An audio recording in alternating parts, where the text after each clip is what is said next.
जय किसान, जय विज्ञान। अनुसंधान भी करना है आपको। पंकज राय और राजकुमार राय जी ने, इन दोनों लोगों ने अनुसंधान के क्षेत्र में आगे क्यों बढ़े? तो सिर्फ जो है वो जय किसान जवान ही नहीं होना है। जय अनुसंधान। नेहरू जी ने, शास्त्री जी ने उसको जय किसान जोड़ा, वाजपेयी जी ने उसको विज्ञान के साथ जोड़ा, और अब मोदी जी उसको अनुसंधान के साथ जोड़ना चाहते हैं। पूरा देश अनुसंधान के साथ लगा हुआ है।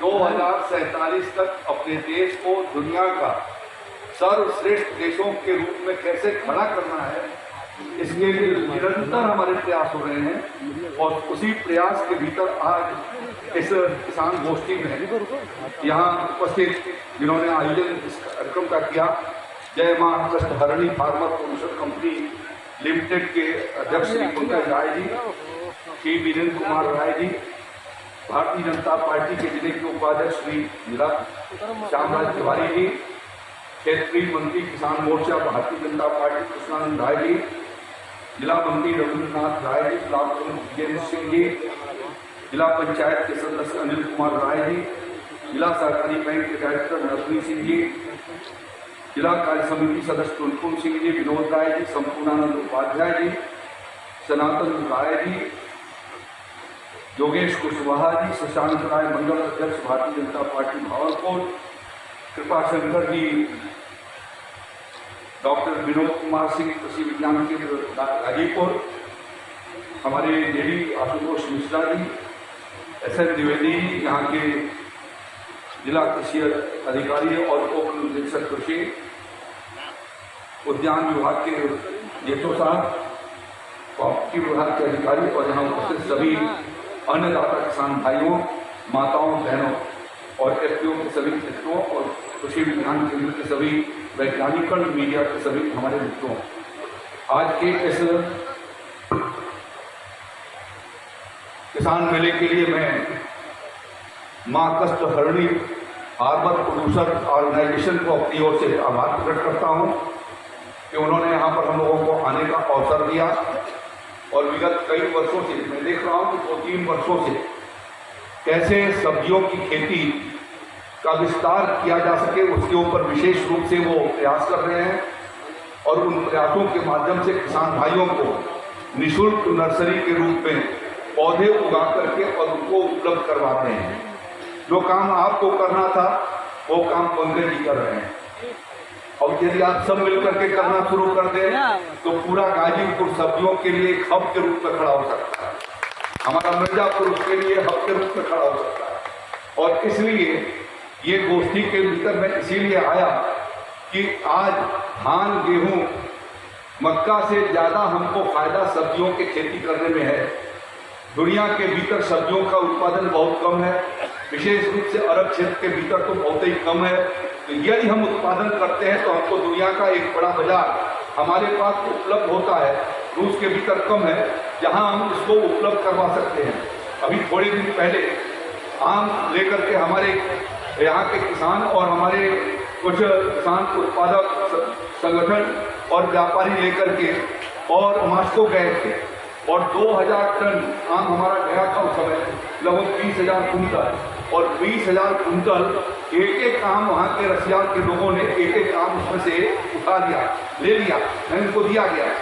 और वो एक आम के लिए 1,000 रुपया रूबल देने के लिए तैयार थे। हमारे पास इस तरीके की क्षमता है कि हम यदि खेती का विविधीकरण करते हैं तो स्वाभाविक रूप से हमारी आमदनी आगे की ओर बढ़ेगी और उसका हम विस्तार दे सकते हैं।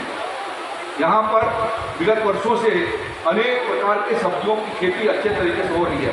लौकी भी हो रहा है, करेली भी हो रही है, हमारा मिर्चा भी हो रहा है, और हो ही नहीं रहा है। इसको पहले मैं जब जाता था आज से 8-10 साल पहले, तो ये टमाटर जो है वो कानपुर और बनारस की बाजार में जाता था। अब वो हमारा टमाटर धीरे धीरे विदेशों को जाना शुरू हुआ है, लोगों तक पहुंचना शुरू हुआ है, हमारा मिर्च वहाँ तक जाना शुरू हुआ है। 2017 के बाद, खास तौर पर कोविड आने के बाद मुख्यमंत्री योगी आदित्यनाथ जी ने इस बात को फोकस किया कि हमारे किसान भाइयों को बेहतर कीमत मिल सके। इसके लिए हमको एक्सपोर्ट दुनिया के बाजार को भी तलाश करनी चाहिए।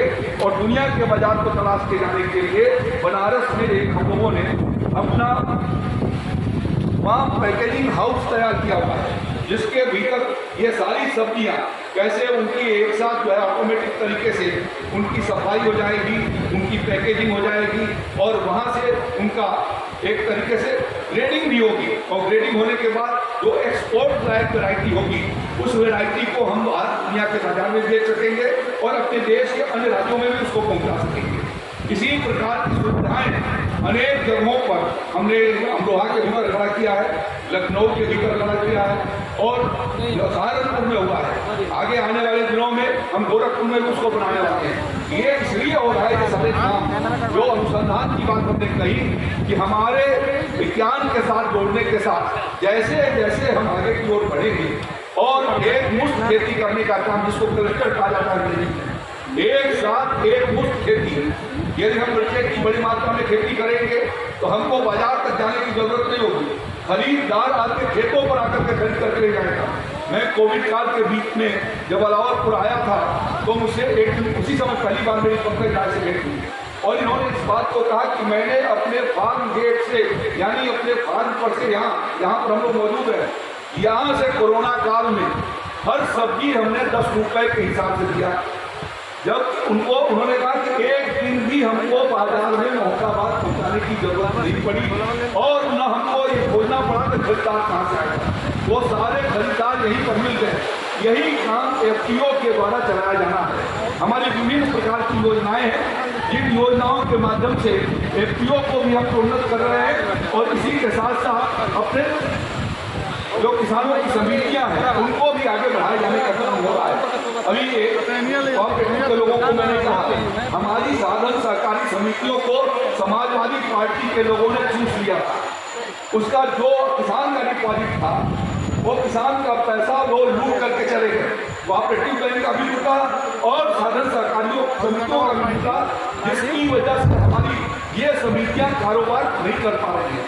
और इसलिए इस 1 तारीख से और 30 सितंबर तक एक दिन का सदस्यता अभियान खोला गया है। जिस सदस्यता अभियान के भीतर आप 221 रुपया दे करके कोऑपरेटिव सोसाइटी के आप सदस्य बन सकते हैं। जो सदस्य बन जाएगा कोऑपरेटिव समिति का, उसे खाद बीज वहाँ पर आसानी से उसको उपलब्ध हो सकेगी। और इसलिए आज के इस कार्यक्रम के माध्यम से मैं आपसे अनुरोध करना चाहता हूँ कि आप सभी अपना 221 रुपये जमा करके कोऑपरेटिव समिति का जिस इलाके में जिस न्याय पंचायत की समिति में घर पड़ता है वहाँ पर आप वहाँ के सचिव से मिल करके और ऑनलाइन भी कराइए, साथ साथ में रसीद भी लीजिए।